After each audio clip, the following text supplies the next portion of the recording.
What is up, everyone? It is Sacred Saiyan here, welcoming you to the first episode of the new series, What If Goku Was in Star Wars? If you end up liking today's video, then please consider subscribing. It is free, and you can always unsubscribe later. There's a link in the description of the video to join my Discord server, and also to become a channel member, if you want to support the channel. And if you want to see more Star Wars What Ifs, then there is a link to my Star Wars channel in the description of the video as well. And with all of that out of the way, let's get into the first episode of the series, What If Goku Was in Star Wars? So, for Goku to be in the Star Wars timeline, I'm going to have to make some big changes. You see, I'm not going to be bringing Goku into this timeline, but instead, he will be born in it. And for this to happen, I'm going to be creating a new version of the Saiyan race inside of Star Wars. This version of the Saiyan race is very similar to the Mandalorians, other than some major differences. For one, the Saiyan race is an extremely Force-sensitive race. However, they have no training in the ways of the Force, so their Force abilities are very limited. The Saiyan race is also very small in size in this timeline. There are only a couple hundred Saiyans alive. And finally, they do not have the same resources as the Mandalorians, meaning they have had to trade with the Mandalorians in order to get their Beskar armor. A couple of days before the events of the Phantom Menace, Palpatine realizes that the Saiyan race could be a great thorn in his side when the Clone Wars commence. He knows the Mandalorians won't interfere, however, the Saiyan race have the potential to shift the tide of the war for whichever side they are on, and if they join the side of the Republic, there could be the slim chance of some of them being trained by the Jedi, which could not only affect the Clone Wars on a large scale, but also his eventual execution of Order 66. Palpatine summons Maul, and he orders his apprentice to go to planet Vegeta with a fleet of battle droids, supplied by the Trade Federation, and exterminate the Saiyan race. However, leave the prince alive, and bring him to me. He can still be of use to me. Maul nods, following his master's orders like a trained dog, and he heads to planet Vegeta immediately. And then, the slaughter begins. The Saiyans are extremely outnumbered and unprepared, so Maul, with the help of the battle droids, is effortlessly taking care of the Saiyan race. However, one Saiyan foresaw this happening. This Saiyan's name was Bardock, and the night before Maul arrived, he had a nightmare of this happening. Much like Anakin had the nightmare of Padme and his mother dying, and Bardock and his wife Gine decide they have no other option but to send their son away, to another planet. However, they aren't given enough time to think of a planet to send their son to, as Maul is running towards them at a ferocious speed. So, without a destination set, Bardock and Gine send their son into space, and the 5-year-old boy watches from his space pod as Maul cuts his parents down. The boy begins to scream and cry as his pod leaves the atmosphere, and Maul heads to the royal castle, where the king has already been killed and the prince has been captured. Maul then opens his communications device, and a hologram of Palpatine emerges. Palpatine asking Maul if it has been done, and Maul says yes. However, one Saiyan escaped. It was a boy, a child. He has no significance whatsoever and couldn't possibly interfere with their plans. Palpatine begins to force choke Maul through the hologram, telling the Zabrak that if he ever hears even a mention of that boy, then Maul will pay with his life. Palpatine then releases his grip on Maul, and orders his apprentice to bring the prince to the industrial sector on Coruscant. Maul obeying his master's command, and he drags an incapacitated prince into his ship. Days later, around 2 days after the events of the Phantom Menace, Master Plo Koon is sent on a mission to a planet in the Outer Rim. However, while flying in deep space, Plo Koon senses a strong presence in the Force, arriving near a planet full of forest, and he sees a space pod near the atmosphere of the planet. Plo Koon senses a strong Force presence inside of the space pod, and he grapples it onto his ship, slowly landing on the planet below, as Master Plo exits his ship, and he opens the space pod.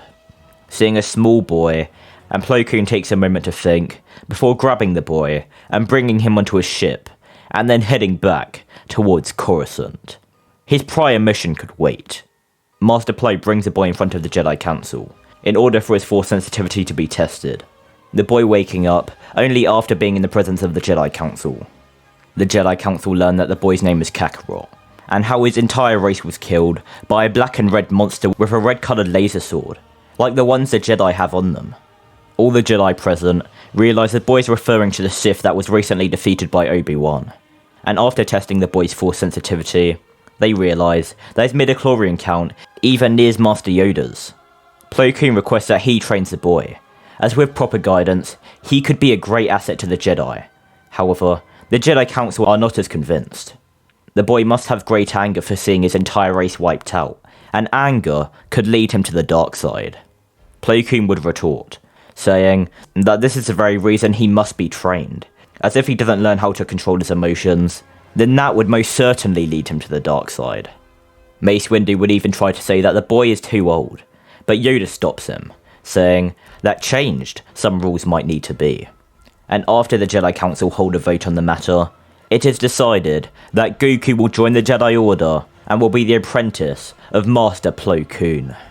Palpatine would quickly get word of this, scowling, as the boy that escaped Maul has now become the apprentice of one of the most powerful Jedi in the Order. However, Palpatine smirks, and thinks that it doesn't matter.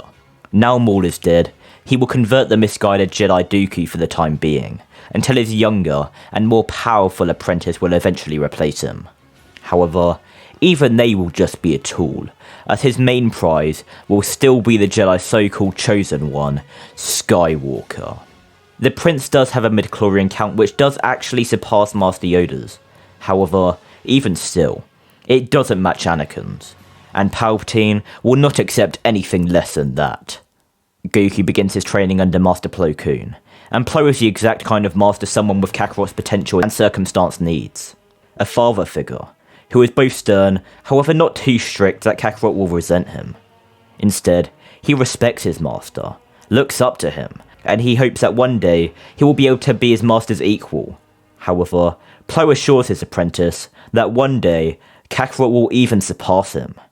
Kakarot and Plo would mostly stay in the Jedi Temple, Kakarot honing both his lightsaber and force ability. However, him and his master do still go on a few field missions, meaning Kakarot will also get some field experience, which he's going to need for the upcoming Clone Wars. Some time passes, and we head to the events of Attack of the Clones. However, I think we're going to leave that to the next part. The events of Attack of the Clones start off the same, with the assassination attempts on Padme, and Palpatine assigning Obi-Wan Kenobi to protect her, as he knows that means Anakin will accompany him. And the events from there remain the same, until Anakin, Obi-Wan, and Padme are captured in the arena on Geonosis. When all of the Jedi jump in the arena in order to save the trio, Plo Koon's Padawan Kakarot is there fighting alongside him, and when Master Yoda arrives with the clone forces, Kakarot and Plo Koon are sent onto the battlefield with their own clone battalion, and they are pushing forward along with Yoda and his clones. However, Yoda senses Obi-Wan and Anakin in trouble, but as he gets on a gunship to go help them, Kakarot requests to go along with him. He tells Yoda that if Dooku is as powerful as his master described, there is a possibility of him escaping in some way. However, if he is there as well, he can make sure that doesn't happen. Yoda tells Kakarot that needed on the battlefield he is. However, Plo Koon interjects and says him and his battalion can handle things without Kakarot. They'll be fine. Yoda looks back to Kakarot and sees the desperation in his eyes, so Yoda finally agrees and allows Kakarot to get on the gunship with him, as they head to the battle taking place between Anakin and Count Dooku. The two arrive after Dooku has disarmed Anakin, in both a physical and literal sense of the word, and when Dooku sees the pair, he puts up a facade of arrogance, but inside of his head, he is slightly worried. The Grand Master of the Jedi Order is already an opponent which will take us all to match. However, if Yoda has the assistance of that boy, that Saiyan his master spoke of, he could have an issue getting out of here with his freedom. Kakarot shouts that Dooku isn't going anywhere, but Dooku simply laughs, stating, "I never said I wanted to leave. I have to deal with my uninvited guests first." Kakarot smirks, asking if him and Yoda are those uninvited guests, and Count Dooku simply smirks, not responding, while raising an arm and shooting a torrent of force lightning towards Kakarot. But Yoda quickly jumps in the way and catches the lightning in his hand, then sending it straight back towards Dooku. However, with the flick of his wrist, Dooku ricochets the lightning away from him. Dooku tells Yoda that it wasn't wise bringing a Padawan to a duel between masters. However, Yoda tells Dooku that more potential Kakarot has than Dooku ever will. And as soon as turned to the dark side, Dooku did, he was a master, no longer. Dooku tells Yoda that it's quite the opposite. Now, I've become more powerful than any Jedi. Even you, Master Yoda. Dooku then activates his lightsaber, and Yoda and Kakarot do the same. Yoda gives Dooku one final chance to surrender, however Dooku gets in his fighting stance in response. Yoda looks down in disappointment, as his former student has truly fallen from grace. And then, the battle begins. Kakarot and Yoda jump towards Dooku, and begin their assault on the Count, with Dooku being forced onto the defensive as he attempts to block the onslaught of attacks. Dooku knows Kakarot is the weakest link, so he aims to take him out of the fight as quickly as possible. However, unfortunately for Dooku, this is exactly what both Yoda and Kakarot predicted. So as Kakarot moves into a defensive stance, Yoda increases the speed of his attacks, which makes Dooku stop his attack on Kakarot in order to defend himself. Dooku knows he needs to escape, so he quickly pushes Yoda and Kakarot back, and he then lifts apart a machinery and drops it on top of Anakin and Obi-Wan. Yoda quickly using the Force to catch the machinery, before it can crush the pair, and as Dooku runs to his ship, Kakarot jumps in the way, saying he thought Dooku didn't want to leave. Dooku snarls at Kakarot, sending a torrent of Force lightning at the Saiyan, which sends him into the wall, and Dooku quickly gets into his ship and tells the droid pilot to take off. Dooku's ship begins to take off, and Dooku breathed a sigh of relief as he was able to escape. However, Dooku then looks confused as his ship isn't moving. Kakarot is struggling to his feet as he outstretches his arm and he's using all of his energy to stop the ship from taking off. Kakarot is about to pass out because of how much energy he's using, but before he does, Yoda takes over and he pulls the ship back into the hangar and Dooku narrowly jumps out of the ship before it crashes. Dooku activates his lightsaber once again, and Yoda does the same. However, Plo Koon then enters the room, and he sees his unconscious apprentice, and he quickly jumps next to Yoda and activates his lightsaber as well. Dooku isn't stupid, and he knows he won't be able to take on both Yoda and Plo Koon, so Dooku turns off his lightsaber, and he surrenders. Dooku is taken back to Coruscant, and held in a prison cell while both Kakarot and Anakin are made Jedi Knights for their efforts. However, Kakarot is praised more so, as if it wasn't for him, Dooku most certainly would have escaped. However, even though Dooku was captured on Geonosis, Palpatine very easily had some bounty hunters break Dooku out, before the Jedi would even get the opportunity to interrogate him. So Dooku still leads the Separatists into the war against the Republic, so the Clone Wars still take place. Kakarot is assigned to a lot of missions with his master Plo Koon. However, Kakarot is also sent on solo missions, and missions with other Jedi, like Anakin. And because Anakin and Kakarot are so alike, they form a strong bond. Both of them watch their parents die in front of them, both of them are Jedi prodigies, both of them are impulsive, and both of them were brought into the Jedi Temple at an age which was deemed unfit. This allows Anakin to confide in Kakarot, for certain situations even more than Obi-Wan. So while Obi-Wan is like a brother to Anakin, Kakarot is his best friend, and Palpatine quickly learns of their friendship, which infuriates the Dark Lord of the Sith. That Saiyan keeps meddling with his plans, and he has General Grievous attempt to wipe him out on multiple occasions. However, Kakarot was trained by one of the best duelists in the Jedi Order, the only Jedi who ever beat Master Yoda in a duel, which allows Kakarot to fight better than most Jedi Masters. And he also learnt unique Force abilities from his master, like Force Judgment. Kakarot wanting to learn this after seeing Count Dooku's Force Lightning, and Force Judgment is a very useful attack when facing General Grievous. And Kakarot has bested Grievous multiple times, however the General always finds a way to escape. Kakarot would come to learn that Maul is alive, and Kakarot wants vengeance, but he knows he shouldn't. Kakarot would meditate daily, like his master instructed him to do, in order to calm his mind. However, whenever he closed his eyes, he saw the grotesque face of Maul, with his piercing yellow eyes, and this only motivated Kakarot to get even stronger. And Kakarot is actually on the mission near the end of the war, where Ahsoka returns, and requests the help of the Jedi to free Mandalore from Maul. Anakin and Obi-Wan need to go save the Chancellor, however Kakarot says that he will go with Ahsoka and help her. Kakarot and Ahsoka are also friends, thanks to when Kakarot went on missions with her and Anakin, when she was in the Jedi Order. Anakin and Obi-Wan don't object, and they wish the two good luck, and as Obi-Wan and Anakin leave to their ships, Anakin looks back to Kakarot for a moment, the two staring into each other's eyes, and giving each other the same look. They both know what the other is thinking. Be careful, and don't lose control. So the two different groups head off.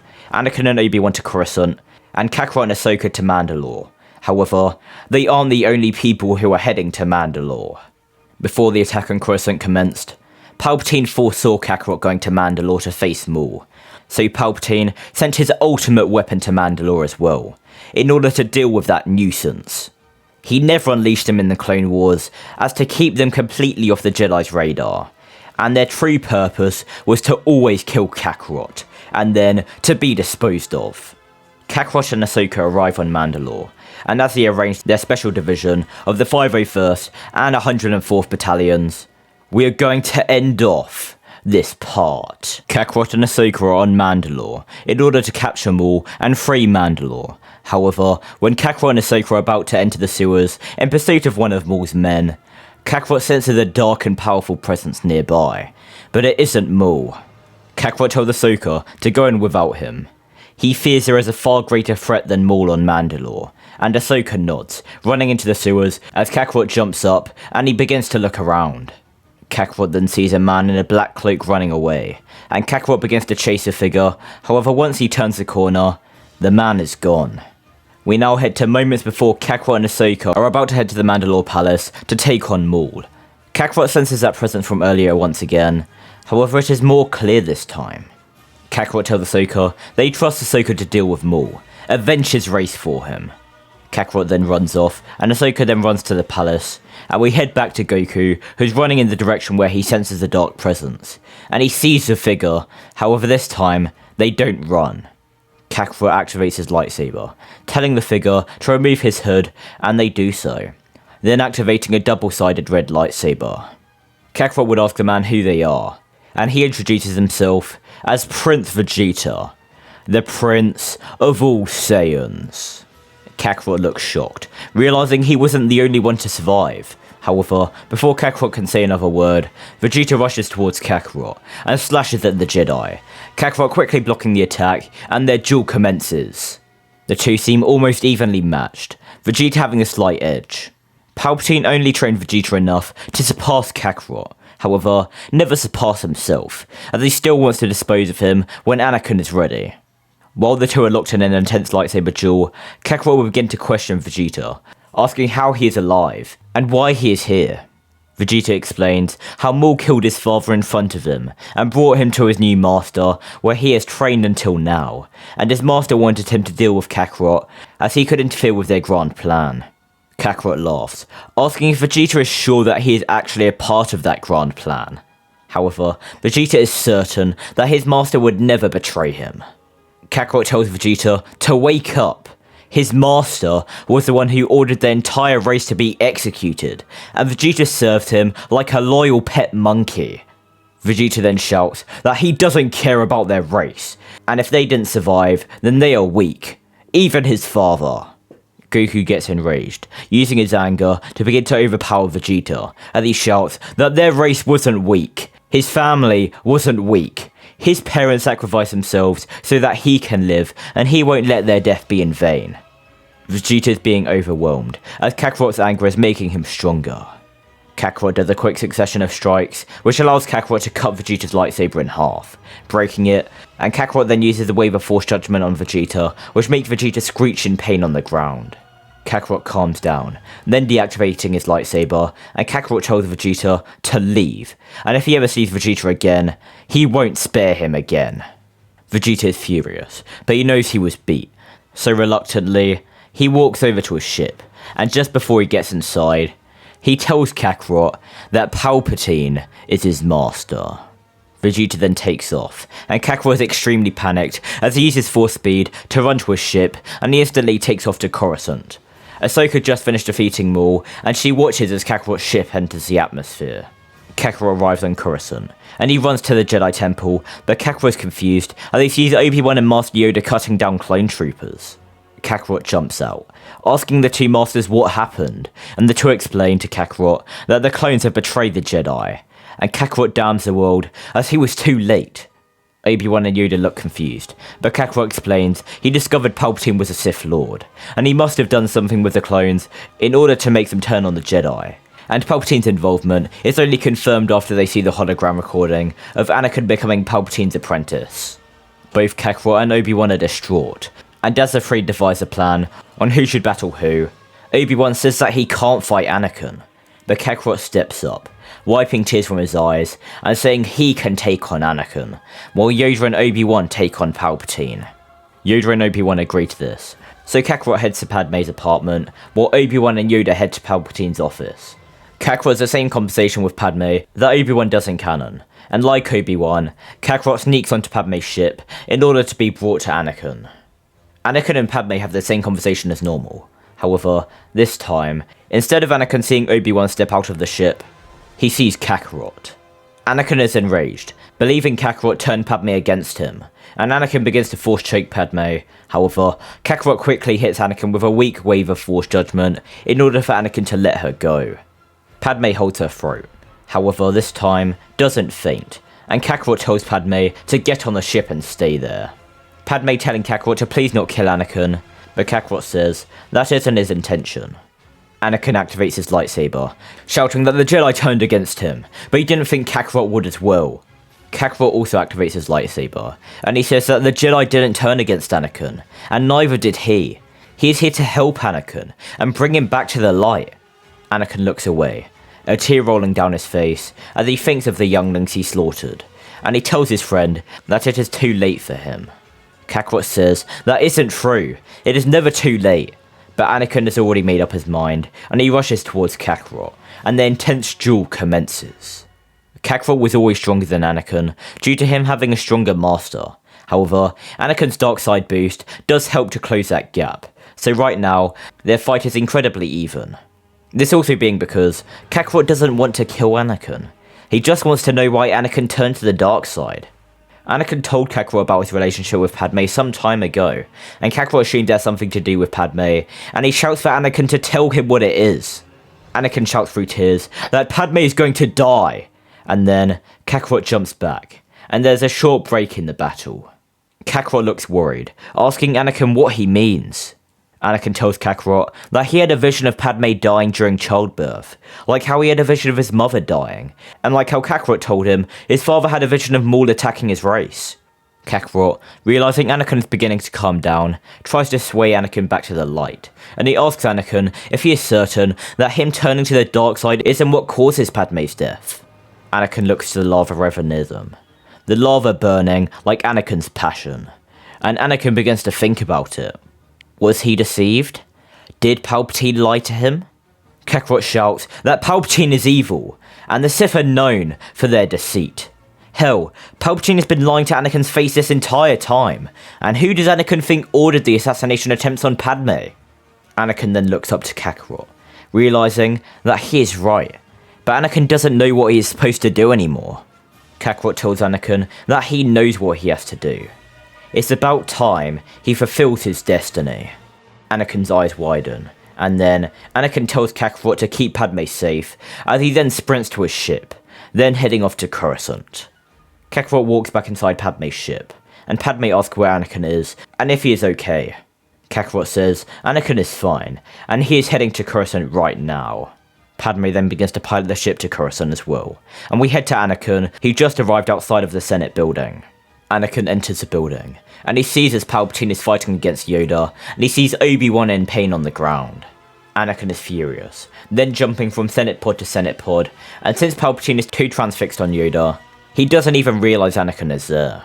Anakin then jumps behind Palpatine, and before he even gets a chance to react, Anakin slices Palpatine in half, and kills the Sith Lord. Yoda then looking at Anakin, with mixed emotions.